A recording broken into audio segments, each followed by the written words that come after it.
સ્વામિનારાયણ સાક્ષાત્ અક્ષર પુરુષોત્તમ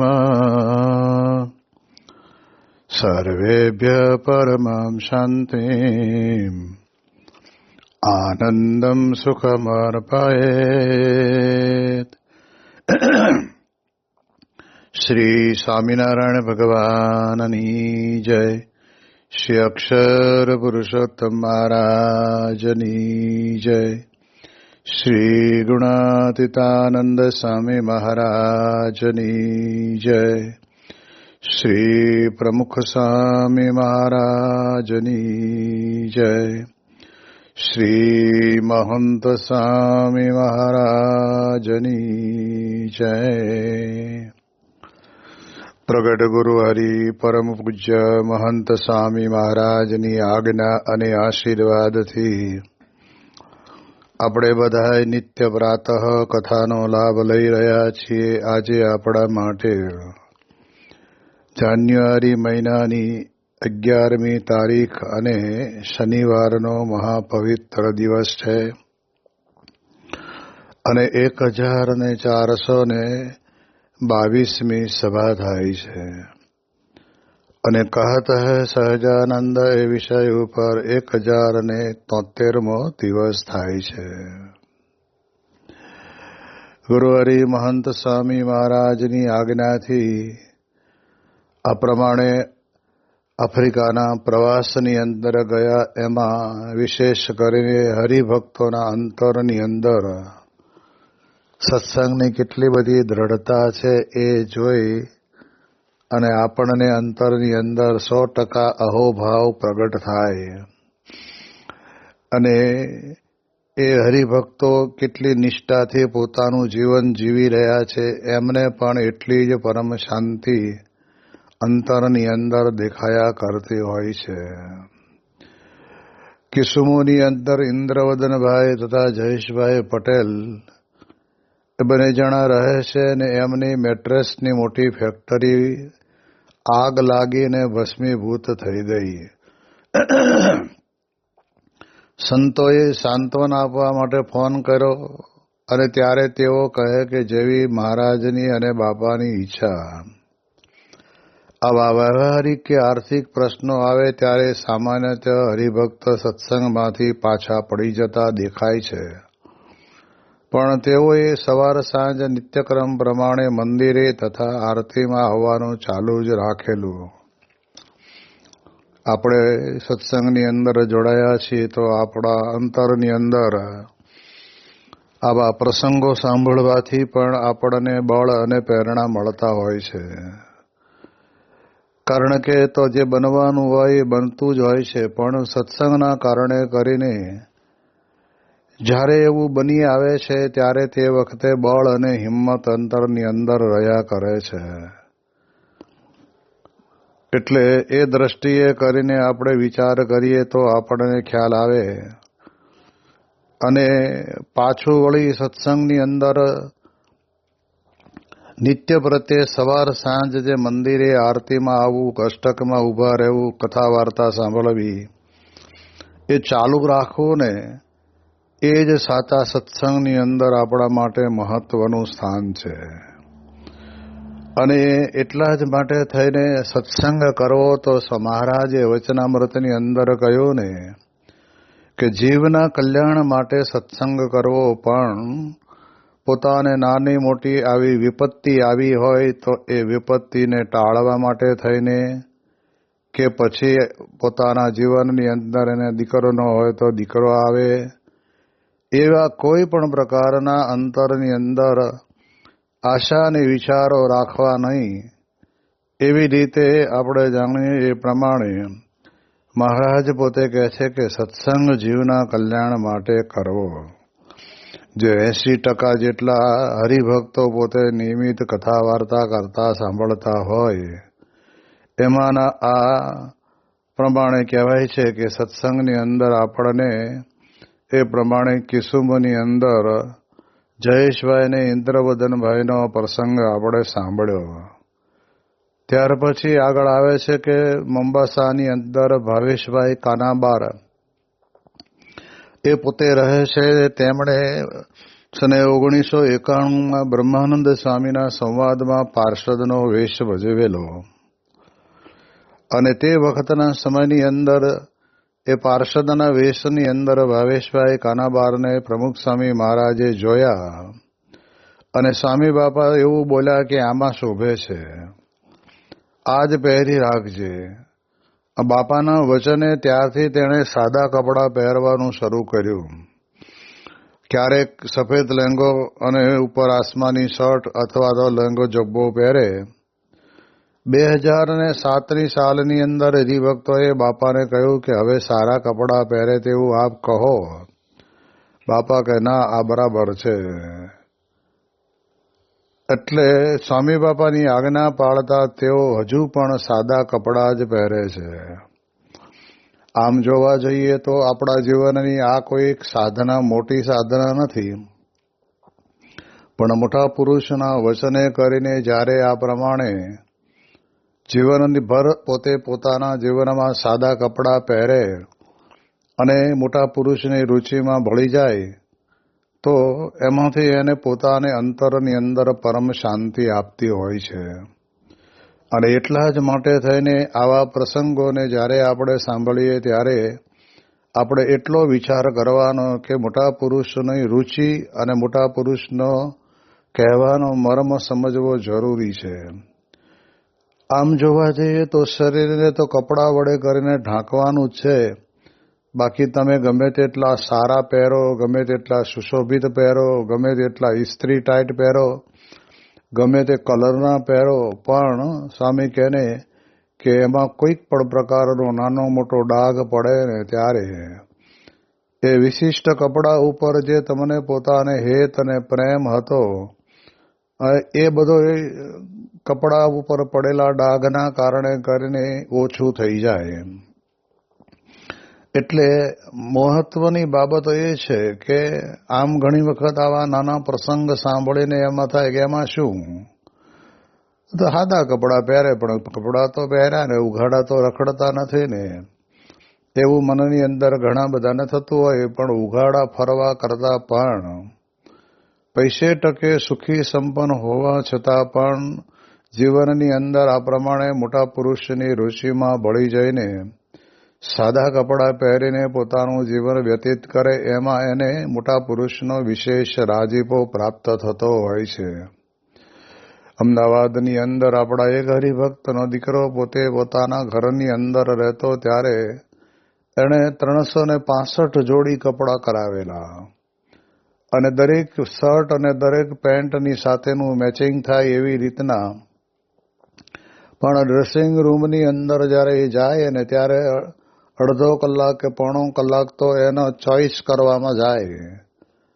સંતો ઘણી વખત વાત કરે છે ને કે તમારે બધાને કપડાનો કલર અને કપડાનું સેટિંગનો ચોઈસમાં ટાઈમ કાઢવો પડે. વિચાર કરી નહીં આ સારું લાગશે કે આ સારું લાગશે, એ કલરની ઝાકમજોળ જોઈને આપણે બધાએ થોડાક એમાં ઓતપ્રોત બની જતા હોઈએ છીએ. પણ પ્રમુખ સ્વામી મહારાજ અને મહંત સ્વામી મહારાજ જેવા ગુણાતીત સત્પુરુષ જ્યારથી ભગવતી દીક્ષા લીધી ત્યારથી એક જ કલર, એક જ ડ્રેસ, એક જ સ્ટાઇલ, એમાં કોઈ ફેરફાર નથી થતો. છતાં પણ સ્વામી કે દુનિયાભરના દેશોની અંદર એ વિચરણ કરે છે અને મોટા મોટા માનધાતાઓને પણ મળે છે, મોટા મોટા નામદાર પોપને પણ મળે છે. ત્યારે આપણને ખબર પડે કે આ પ્રમાણે સમજીએ તો કે શરીરને ઢાંકવા માટે જ કલર કે પછી ડિઝાઇન એના વિશેષ કરીને મોહની અંદર જ્યારે આપણે આવી જઈએ છીએ ત્યારે પછી આવો જે મોહ છે એ અંતરની અંદરથી આપણને ક્યારેય છૂટતો નથી અને એના કારણે કરીને પછી આપણે આવી રીતે દુઃખી થઈ જતા હોઈએ છીએ. સારું મેચિંગવાળું શર્ટ અને પેન્ટ પહેરીને નીકળ્યા હોય અને તે વખતના સમયની અંદર માટી અને પાણી ડોળાયેલું હોય એવા માંદણાની અંદર કે ભેંસ બેઠી હોય અને બારી નીકળે અને પછી ધીરે રહીને પોતાનું પૂંછડું આમથી આમ ઉછાળે અને એમાં રહેલું જે ગંદુ પાણી કાળા પ્રકારનું એ માટી સાથેનું ગંધાતું જ્યારે તમારા શર્ટની ઉપર આમ જ્યારે લીટો પડે અને ત્યારે તે વખતે મનની અંદર આપણને ક્રોધ ઉત્પન્ન થાય કે આ ડોબું તો ડોબું જ રહ્યું, એને ખબર નથી પડતી કે અમે કેટલું બધું મોંઘું શર્ટ પહેર્યું છે, પણ એ વખતે લાગી આવે છે, પણ કરે શું? એટલે એટલા માટે થઈને આપણને કહેવામાં આવે છે કે શરીરને ઢાંકવું એક જરૂરી છે. જેમ ગાંધીજીએ પોતે પોતાના જીવનકાળ દરમિયાનની અંદર વિચાર કર્યો કે શરીરને ઢાંકવા માટે એક ટૂંકી પોતળી પહેરતા ને ઉપર જેમ સંતો ગાતરીઓ કહેતા ઉપવસ્ત્ર પહેરી લે, ઓઢી લે, એમ ઓઢીને રહેતા, તો પણ એમણે કંઈ સારા કપડાના ડ્રેસ કે સારા ચોઈસવાળા કપડાં પહેરીને કે ભારત દેશને સ્વતંત્રતા નથી અપાવી, પણ જીવન જીવીને, ચારિત્રવાન જીવન જીવીને, સાદા કપડાં પહેરીને દેશની અંદર રહેતો ગરીબ વ્યક્તિનું જીવન જોઈને એમને એમ થાય અને થયું કે આપણે જે કંઈ પહેરવું એ શરીરને ઢાંકવા માટે જ પહેરવું. તો આવી રીતે આપણે જાણીએ એ પ્રમાણે એકમાત્ર બ્રહ્માનંદ સ્વામીનો સંવાદની અંદર પાત્ર ભજવનાર એ પોતે પોતાના જીવનમાં એમ વિચાર કરે કે મારે બાપાએ આજ્ઞા કરી છે એટલે મારે આ સાદા જ કપડાં પહેરવાના છે, અને એમાં એને અંતરની અંદર આનંદ અને શાંતિ રહેતી. હરિભક્તોએ આગ્રહ કરીને પણ કહેવામાં આવ્યું 2007ની સાલમાં, તો પણ સ્વામી બાપા કે ના, આ કપડામાં રહે ને એ વધારે સારું લાગે છે અને આમાં બરાબર છે. તો સ્વામીશ્રીની આજ્ઞા પાળવામાં તેઓ હજુ પણ સાદા જ કપડાં પહેરે છે. એટલે આપણે વિચાર કરવાનો કે મોટા પુરુષની આજ્ઞાએ કરીને જે પવિત્ર જીવન જીવતા હોઈએ એના પ્રસંગો સાંભળીને આપણને પણ મનની અંદર, અંતરની અંદર આનંદ આવે, અને એ આનંદ એવો આવે કે જેના કારણે કરીને આપણા જીવનની અંદર આપણને પણ એવી પ્રેરણા મળે. એટલે એ દ્રષ્ટિએ આપણે વિચાર કરીએ તો આપણને ખ્યાલ આવે. ત્યાર પછી આવે છે કે હરીશભાઈ કાનાબાર કરીને એક નાયરોબીમાં હરિભક્ત રહે છે, અને એમના લગ્ન ઘણા વર્ષો પછી સ્વામી બાપાના આશીર્વાદથી એ પુત્ર જયનો જન્મ થયો. સંસારની અંદર રહેતા હોય ત્યારે દરેક વ્યક્તિને પોતાના જીવનની અંદર લગ્ન ગ્રંથથી જોડાયા પછી આ એક ઈચ્છા તો પુત્રી ક્ષણાની રહેતી જ હોય છે.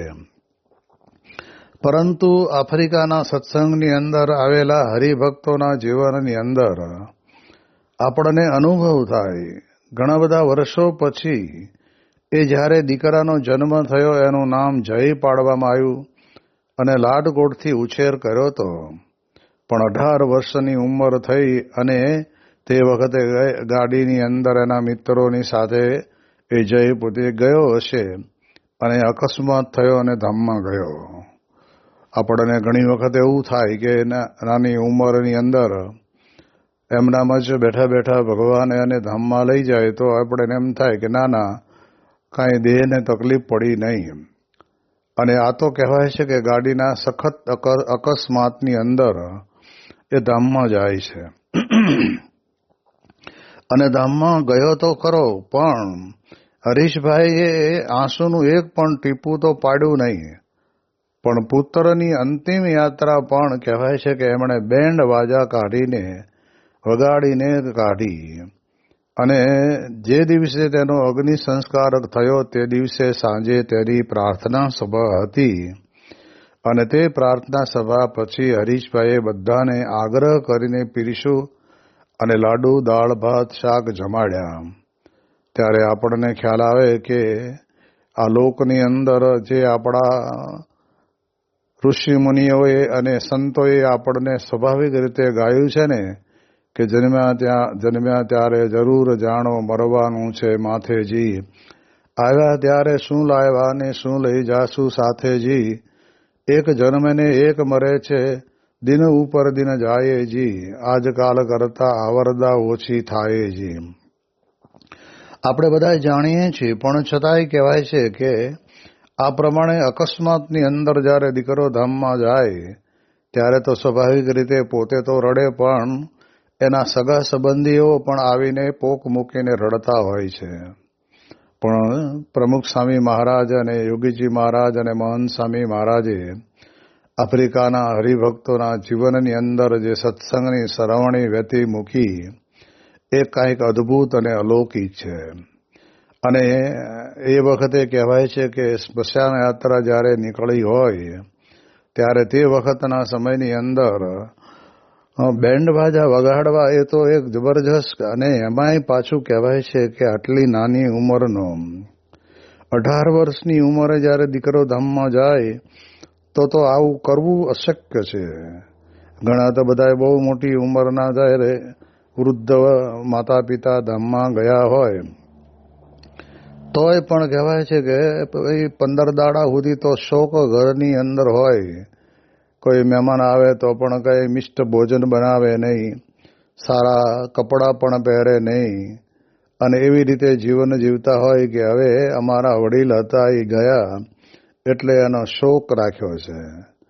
તો અહીંયા આગળ જો સત્સંગ થયો ને તો વિઘ્ન તો આવ્યું, દુઃખ જરૂર આવ્યું કહેવાય, પણ એ દુઃખની અંદર ક્યારેય પણ દુઃખના દુઃખે કરીને દુઃખી થયા નહીં, અને ઉલટાનું બીજાને પ્રેરણા મળે એવી જ રીતે એમણે પોતે પોતાના જીવનની અંદર આ પ્રમાણે બેન્ડ બાજા વગાડી અંતિમ યાત્રા કાઢી, અને પછી પ્રાર્થના સભા થઈ.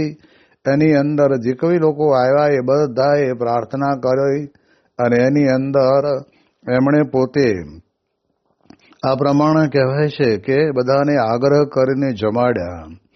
જેમ એમને મનની અંદર એવું થયું કે મારો દીકરો મૃત્યુ પામ્યો નથી, પણ આ દેહ છોડીને એ બ્રહ્મરૂપ બનીને પુરુષોત્તમ નારાયણના ધામને પામ્યો છે, એટલે અક્ષરધામમાં બેઠો છે. તો એવા આનંદના વધામણા કરવા માટે થઈને એમણે પોતે ત્યાં આગળ આવનારા પ્રાર્થના સભામાં આવેલા દરેકને એ પ્રમાણે કહેવાય છે કે લાડુ પીરસ્યા અને જમાડ્યા. એટલે આ પ્રમાણે આપણને વિશેષ વાત કરતા આગળ કહે છે કે હવે જે ગાડીની અંદર જયનો અકસ્માત થયો હતો તે ગાડીની અંદર 4 કિશોરો હતા. જે કિશોર ગાડી ચલાવતો હતો અને જેની ભૂલના કારણે અકસ્માત થવાથી જયધામમાં ગયો હતો, તે કિશોરને પણ હરીશભાઈ આગ્રહ કરીને પ્રેમપૂર્વક જમાડ્યો. નહીતર શું થાય કે આ પ્રમાણે એની જોડે મારો દીકરો બેઠો હતો ને ગાડી એ ચલાવતો હતો, તો વાંક તો એનો છે ને મારો દીકરો તો હજુ પણ અમારી ભેગો આનંદ કિલોલ કરતો હોત, પણ આને કારણે કરીને છોકરો ધામમાં ગયો છે એમ સમજીને તે વખતના સમયની અંદર જો કંઈક અંતરની અંદર ઘૃણા રહે અથવા અંતરની અંદર રાગ દ્વેષનો ભાવ રહે, પણ એવો એમને પોતાને ભાવ રહ્યો નહીં, અને કિશોરને બોલાવીને આગ્રહ કરીને એમને જમાડ્યો. સ્વાભાવિકપણે સૌને અંતરમાં થોડું તો રહે જ કે આ ગાડી ચલાવતો હતો અને એના કારણે કરીને મારો દીકરો ધામમાં ગયો, પણ હરીશભાઈને તો એવું સહેજ પણ નહોતું. ગાડી ચલાવનાર તે કિશોર ડિપ્રેશનમાં જતો રહ્યો હતો, કારણ કે તે ગાડી ચલાવતો હતો અને તેની નજર સામે જ તેનો મિત્ર આવી રીતે ધામમાં ગયો હતો. તે ખૂબ આઘાતમાં હતો. સ્વાભાવિક રીતે આમ વ્યક્તિને પોતાને પણ અંતરની અંદર વેદના તો થાય કે આ પ્રમાણે હું ગાડી ચલાવતો હતો ને મારા કારણે કરીને આ મારો મિત્ર જય આ પ્રમાણે કહેવાય છે કે ધામમાં ગયો. એટલે એ પોતે પણ આમ દરેક શોકમગ્ન બની ગયેલો અને ડિપ્રેશનની અંદર આવી ગયેલો. અને તે વખતના સમયની અંદર ત્યાં આગળ હરીશભાઈ 2-3 દિવસ પછી મંદિરે આવ્યા અને એક દિવસ સંતોને કહે મારી સાથે આવજો. અને સંતોએ પૂછ્યું કેમ, ક્યાં જવાનું છે? તો હરીશભાઈ કહે કે ગાડી ચલાવનાર પેલો કિશોર બહુ ડિપ્રેશનમાં છે, ખાતો નથી, પીતો નથી, બહુ મૂંઝાય છે, એને કંઈક સૂઝતું નથી, માટે તમે મારી સાથે તેને ત્યાં આવો અને બળની વાત કરો. કારણ કે આ જે કંઈ પણ થયું તે તો ભગવાનની ઈચ્છાથી થયું છે અને એ સારા માટે થાય. આમ કહીને સંતોને પેલા કિશોરના ઘેરે લઈ ગયા અને તેને બળ આપતા કહ્યું, તું ધીરજ રાખ, ગભરાઈશ નહીં અને મૂંઝાઈશ પણ નહીં. એમ ચિંતનીયમ હિતમ ચતેહી, એ પ્રમાણે જે સંતપણાનો જે ગુણ છે એ હરીશભાઈએ આ પ્રમાણે પોતાની ભાવના જીવી બતાવી. ત્યારે આપણને ખ્યાલ આવે કે સત્સંગરૂપી આવા જીવન જીવનારા હરિભક્તોની ગૌરવ ગાથાની અંદર આપણે કેટલા બધા આ પ્રમાણે કહેવાય છે કે એમાં એના પ્રસંગો સાંભળીને આપણને અંતરની અંદર સજે સજે એમના પ્રત્યે અહોભાવ જાગે. આગળ વાત કરતા કહે છે કે નૈરોબીની અંદર એક રસિકભાઈ પટેલ એ પોતે રહે છે અને એમનો 28 વર્ષનો નવયુવાન પુત્ર નીલકંઠ ધામમાં ગયો. સંતો તેને સાંત્વન આપવા ગયા તો રસિકભાઈ ખૂબ જ સ્વસ્થતાથી કહે છે, દરેક જીવને તેના કર્મ સંબંધ પ્રમાણે દેહ મળે છે, તે પૂરું થાય એટલે સંબંધ છૂટી જાય છે. જેવી બાપાની મહારાજની ઈચ્છા નીલકંઠ ધામમાં જ ગયો છે. સંતોને લાગ્યું કે અમે સમજણ આપવા ગયા હતા પણ અમારે એમની પાસેથી સમજણ લેવી જોઈએ. આ પ્રમાણે આપણે જાણીએ એ પ્રમાણે નૈરોબીના રસિકભાઈ પટેલ આ પ્રકારના એ જીવન જીવી ગયા અને આટલી નાની ઉંમરની અંદર 28 વર્ષની ઉંમરમાં જ્યારે આ નીલકંઠ ધામમાં જાય તો મા બાપને તો જરૂર લાગે કે મારા હાથ પગ હતા અને એ હવે ગયા, એટલે એમ સમજીને તે વખતના સમયની અંદર આપણે જાણીએ એ પ્રમાણે મનમાં દુઃખ થાય. પણ સંતો જ્યારે એમને પોતાને આ પ્રમાણે કહેવાય કે સાંત્વના આપવા ગયા ત્યારે સંતો પણ એની સમજણે કરીને અવાક બની ગયા અને અંતરની અંદર ખૂબ જબરજસ્ત એમનો સત્સંગના રંગનો અહોભાવ દેખાયો. ત્યાર પછી જીતુભાઈ પટેલ નૈરોબીની અંદર પોતે રહે અને એમણે કમાયેલી તમામ મૂડી એક જ બેંકમાં રાખી હતી અને તે બેંક ઓક્ટોબર 2015માં ફડચામાં ગઈ અને રાતોરાત તે સામાન્ય સ્થિતિમાં આવી ગયા. આ પ્રસંગને 2 દિવસ પહેલા મેં વાત કરી હતી તો એ પ્રસંગની અંદર પણ એ જીતુભાઈ પટેલનું નામ આપણે બોલવાનું રહી ગયું હતું. તો એ જીતુભાઈ પટેલે પોતે 15 વર્ષ પછી જ્યારે એ બેંકમાંથી એને પાછું મળ્યું ત્યારે એમણે નક્કી કર્યું કે હવે આપણું તો આ તો ગયેલું હતું જ અને આપણું હતું જ નહીં પણ આવ્યું છે તો લાવો સંત ભગવાનની જોડીની અંદર પધરાવી દઈએ. તો એ પ્રમાણે એમણે પોતે એમ કહેવાય છે કે ઉત્તરાયણની જોડીની અંદર આ પ્રમાણે એમણે બધું જ પોતે પધરાવી દીધું અને એ વખતના સમયની અંદર અધૂરામાં પૂરું ડિસેમ્બર મહિનામાં તેમના ગોડાઉનમાં આગ લાગી અને બધું જ રાખ થઈ ગયું અને એવી રીતે વિચલિત થયા વગર કેપથી કહે કે બાપાની ઈચ્છાથી અહીં આવ્યો, બાપાની ઈચ્છાથી કમાયો અને બાપાની ઈચ્છાથી જ ગયું. હવે એમની ઈચ્છા ફરી કમાઈશું. ઉપરાંત સંતોને જે કાંઈ સેવા હોય તે વિના સંકોચે કહેશો. તો એ પણ આપણને અહીંયા આગળ સમજણ પાડે છે. એપ્રિલ મહિનાની 2004નો પ્રસંગ છે. એમનું પ્લમ્બિંગનું કામકાજ, એમને ત્યાં ઘણા આફ્રિકન ભાઈઓ કામ કરે, તેમાંથી એકને પૈસાની કંઈક જરૂર પડી હશે એટલે જીતુભાઈએ તેને સમયાંતરે 3 વાર મદદ કરી. પછી પેલો આફ્રિકન ભાઈ એ વારંવાર બહાના કાઢી માગવા લાગ્યો એટલે કોઈની પણ મર્યાદા આવે કે ક્યાં સુધી આપણે આપ્યા કરવાના. એટલે એક વખત જીતુભાઈએ ના પાડી કે હવે પૈસા નહીં મળે, જૂનો હિસાબ પણ તે કાંઈ કર્યો નથી અને તું વારંવાર માગે છે તે યોગ્ય નથી. પણ તેને તે જ વખતે ખરેખર પૈસાની જરૂર હતી.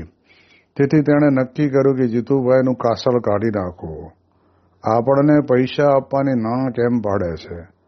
એક દિવસ જીતુભાઈ ઓફિસમાં બેઠા હતા અને પેલો આફ્રિકન એ પોતે પાંગો એટલે કે દાંતડા જેવું હથિયાર લઈને આવ્યો અને પાછળથી સીધો જ માથામાં મારવા ગયો, પણ ભગવાનની દયાથી ત્યાં બીજા એક આફ્રિકન ભાઈ ઊભા જ હતા. તેણે આનો હાથ પકડી લીધો અને અવાજ થયો એટલે જીતુભાઈએ પાછળ જોયું તો પેલો પણ ગભરાઈ ગયો હતો. પણ જીતુભાઈએ ધીરજ રાખી અને પેલાને પૂછ્યું કે કેમ ભાઈ, શું થયું, કેમ મને મારવા આવેલો? અને ત્યારે એ પેલો કહે કે મારા મધર બહુ બીમાર છે, સિરિયસ છે, હોસ્પિટલમાં છે, હું તારે ત્યાં કામ કરું છું અને તું મને પૈસા કેમ નથી આપતો? જીતુભાઈ કહે, તું કેટલી બધી વખત પૈસા લઈ ગયો પણ પાછા આપ્યા નથી, અને મને થોડી ખબર છે કે તારા શાના માટે પૈસા જોઈએ છે, ને ખરેખર તારે જરૂર છે તો મને વિગતે વાત કરવી જોઈએ. હવે નિર્ણય લેવાનો હતો. જીતુભાઈ વિચાર કરો, જો હું પોલીસમાં જઈશ અને ફરિયાદ કરીશ તો વેર બંધાશે, અને આપણા ગુરુ હરિ પ્રમુખ સ્વામી મહારાજ કહે છે ને કે બધાનું સારું ઈચ્છું, અને આને અત્યારે પૈસાની જરૂર છે તો આપણે પૈસા આપીએ. ને ખરેખર જીતુભાઈએ તેને પૈસા આપ્યા, પણ પછી તો તેણે જ નોકરી છોડી દીધી અને મૂળ કિસુમુ બાજુનો હતો, તેથી ત્યાં વતનમાં જતો રહ્યો. સમય જતાં જીતુભાઈને કિસુમુમાં પ્લમ્બિંગનું કોન્ટ્રાક્ટ મળ્યો. જીતુભાઈએ સામેથી પેલા આફ્રિકન ભાઈને યાદ કરી પોતાની સાથે કામમાં જોડાવા કહ્યું. ત્યારથી પેલો આફ્રિકન ભાઈને જીતુભાઈનો એટલો બધો ગુણ આવ્યો કે હું જેને મારવા ગયો તે મને સામેથી કામ આપે છે, મને પગભર કરે છે. જીતુભાઈ તેના માટે ભગવાન જેવા થઈ ગયા. ત્યારે પણ તે તેમને મળે ત્યારે રડી પડે છે કે તમે મને ઉગારી લીધો, નહીં તો હું તો જેલમાં જ હોત. જીતુભાઈ પોતે હસીને કહે, તું જેલમાં હોત પણ હું ધામમાં જતો રહ્યો હોત ને. એલ્ડોરેટ મંદિરનું કામ કરવા પણ જીતુભાઈએ તેને જ બોલાવ્યો. જે મારવા આવેલો એની સાથે જીતુભાઈએ વર્ષોથી આવો સારો સંબંધ રાખ્યો છે. સ્વામી બાપાની ભાવના બધાનું હિત થાય તેના આવી રીતે હરિભક્તોમાં દર્શન થાય છે. આપણને યાદ આવે કે આવી સમજણ જે ભગવાન સ્વામિનારાયણ આ લોકોની અંદર પ્રગટ થયા અને એમના પોતાના પરમહંસોના જીવનની અંદર આ એક સદગુણ સિંચો કે ગમે તેટલું અપમાન કરે, મારે, તિરસ્કાર કરે તો પણ એનું અહિત થાય એવું તો ક્યારેય વિચારવું નહીં, અને એનું હિત થાય એવું ચિંતન કરવું. હવે આ એક બહુ જ મોટામાં મોટો દિવ્ય ગુણ છે. આજે આપણે ત્યાં આગળ ગુણાતીત પરંપરાની અંદર ગુરુવર્યોના જીવનની અંદર આપણને બધાને અંતરની અંદર દેખાઈ આવે છે કે એ પોતે સામી વ્યક્તિ ગમે તેટલું આ પ્રમાણે કહેવાય છે કે એ પોતે અપરાધ કરે તો પણ કહેવાય છે કે એનું હિત થાય એવું ચિંતન એ કરતા આવ્યા છે. પ્રમુખ સ્વામી મહારાજે પોતે અક્ષરધામ ઉપર જ્યારે આતંકવાદીનો હુમલો થયો અને જ્યારે કમાન્ડોએ પોતે આ પ્રમાણે ઓપરેશન પાર પાડ્યું, પણ સ્વામીશ્રી પોતે અંતરની અંદર એનું હિત કરવાનું ઈચ્છા રાખતા. જેણે 33ના ઢીમ ઢાળી દીધા અને આ પ્રમાણે કહેવાય છે કે ઘણા બધા લોકોને ઘાયલ કર્યા. એવી વ્યક્તિને જ્યારે સ્વામીશ્રી પોતે અક્ષરધામના સંકુલની અંદર બધી જગ્યાએ પ્રસાદીનું જળ છાંટી એને પવિત્ર કરતા હતા, અને જ્યારે પૂછ્યું કે ઓલા 2 આતંકવાદીને ક્યાં મારેલા, અને ત્યારે સંતો કહ્યું કે સ્વામી ત્યાં તો જવાય એવું જ નથી. સ્વામી તો પણ ત્યાં ગયા, ત્યાં પવિત્ર જળ છાંટી અને પ્રાર્થના કરીને કહ્યું કે હવે આના જેવા વિચારો બીજા કોઈને આવે નહીં અને ભગવાન એને સારું કરે. ત્યારે આપણને ખ્યાલ આવે કે આ એમની એક ઉદાર ભાવના, બીજાનું હિત અને હિતનું ચિંતન કરવું, એવી ભાવના એ કરીને સમગ્ર વિશ્વની અંદર પ્રમુખ સ્વામી મહારાજની એ આપેલી જે પ્રાર્થના માટેની અપીલ એ લોકોના બધાના અંતરની અંદર ઉતરી ગઈ, અને એટલે જ કેટલોક બધો સમુદાય સ્વામીશ્રીને મળવા માટે આ પ્રમાણે ત્યાં સારંગપુર ગયા હશે અને કહ્યું કે સ્વામીજી આપે ખરેખર આ ભારત અને ગુજરાતની અંદર ધમાલ થવાની સંભાવના હતી એવા સમયમાં એક એવી નમ્ર અપીલ કરીને આપણને તમે બધાને શાંત રાખ્યા ને એના કારણે કરીને ખાના ખરાબી થતી બંધ થઈ રહી ગઈ અને એ પ્રમાણે બધાએ શાંતિથી રહ્યા. તો આવી તમારી શાંતિની અપીલે બહુ જબરજસ્ત મોટું કામ કર્યું છે. તો એમ સમજીને અને ત્યારે તે વખતે પ્રમુખ સ્વામી મહારાજનો હૃદયપૂર્વક એમણે આભાર માન્યો. એટલે એ દ્રષ્ટિએ આપણે વિચાર કરીએ તો અહીંયા આગળ પણ આ પ્રમાણે આપણને અનુભવાય છે એની વિશેષ વાતો આપણે આવતીકાલે કરીશું. શ્રી સ્વામિનારાયણ ભગવાનની જય.